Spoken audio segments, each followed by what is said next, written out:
Good Friday, kids. Good Friday. And on Good Friday, my wife's family has their version of like mini Easter. They've historically the previous generation used to go out to restaurants for Easter. So restaurants became pretty expensive, and so they just stopped doing it. So they stopped doing Easter. But they still did Good Friday, which is fried fish. And we went out to Frank's Shrimp House here in Chicago and picked up pounds and pounds of shrimp and scallops and fish chips, which are just like I don't think it's a cod. It's much denser than a cod to me. Well, but it could be. They're like chunks of fish battered and deep fried. Delicious. It comes with a spicy cocktail sauce. It's really nice. So, not healthy at all. But it is delicious, and it is once a year. It's not like we do this all the time. So, nice. Let me read my tag. On this day of Lent, I'm giving up putting ketchup on hot dogs. That's not going to happen. Sorry. I do put other things on hot dogs, Paul. I do. But even though I'm from Chicago, my parents gave me ketchup on hot dogs when I was a little kid. So I like the ketchup. What can you say? I'm a weird guy. At least according to most of Chicagoans. But I don't put ketchup on a Chicago-style hot dog, which is a set of toppings. So, haters gonna hate. Anyway, no, I'm not giving up ketchup. Or I could do it because it's only 2 days, and it's not like I'm going to load myself up with ketchup. I did have it today, though. So, let's talk about the beer. This is a Bell's Brewery offering today. Let's put the spectacles on because it is dark down here. Comstock, Michigan, Bell's Brewery. Cherry Stout.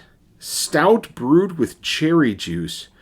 Brewed and bottled by Bell's Brewery in Comstock, Michigan.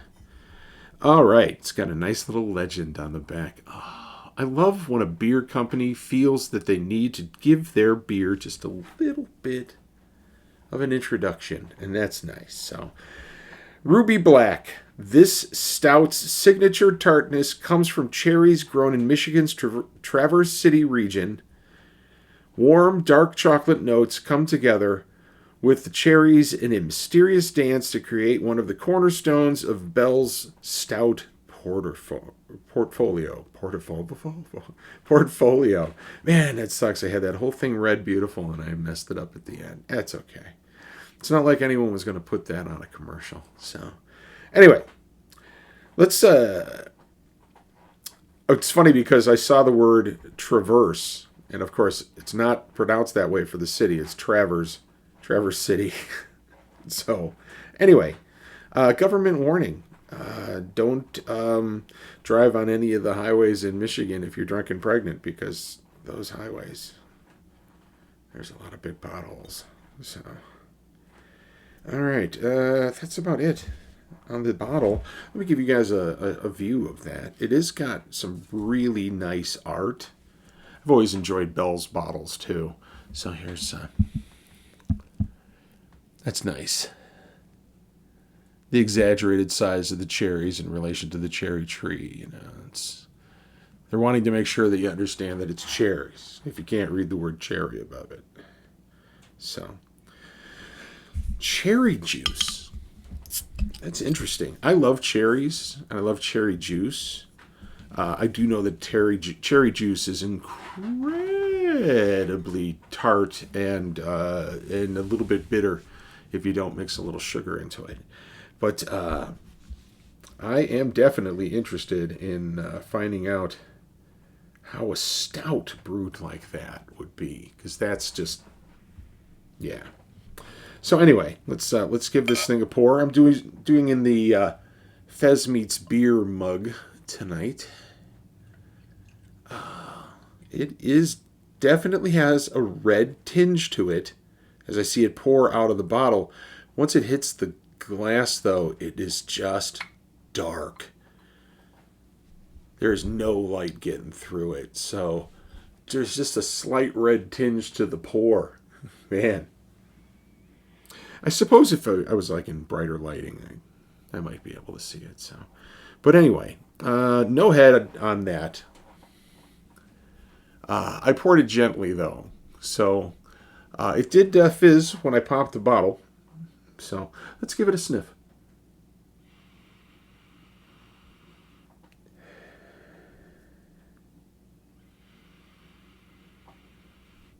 I do smell a complex set of aromas that are just stout and cherries mixed really well. Like the smell of stout. You're getting the flavor of stout in the aroma. Yes, crazy. I'm sorry. This thing is so complex it's actually just thrown me off completely. I can't wait to tuck in and see what it's like.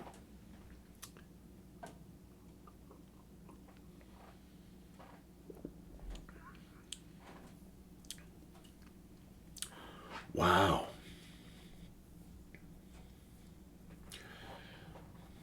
That has all of the super dark characteristics of a stout. And it just has this huge sour of cherries. It's it's hard to describe. It's not bad. I'm sorry. I don't want to give the impression that I'm like lost in it. No, it's good. It's very tasty. But I'm trying to get deeper into the flavors and seeing how they've constructed them in there because man, it is super well blended.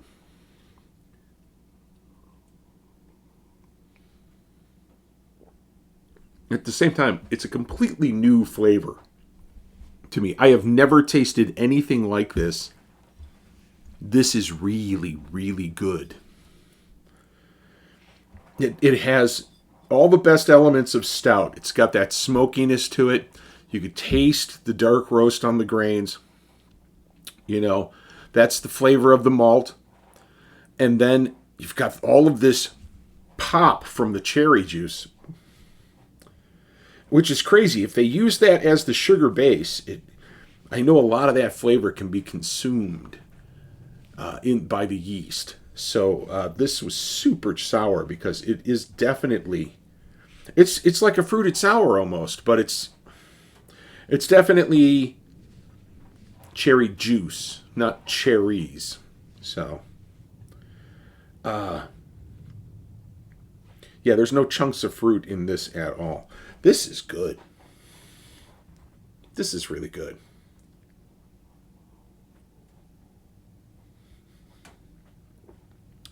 If I saw this in the store, would I pick it up?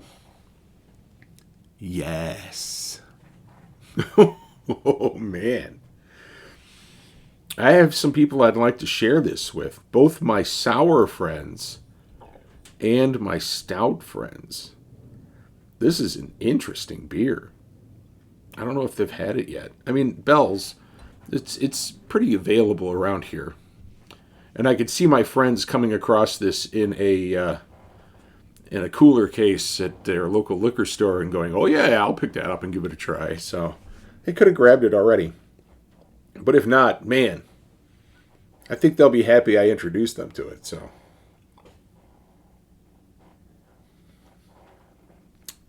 if I was handed this at a party, would I be happy? Yeah. Let's find the ABV on this.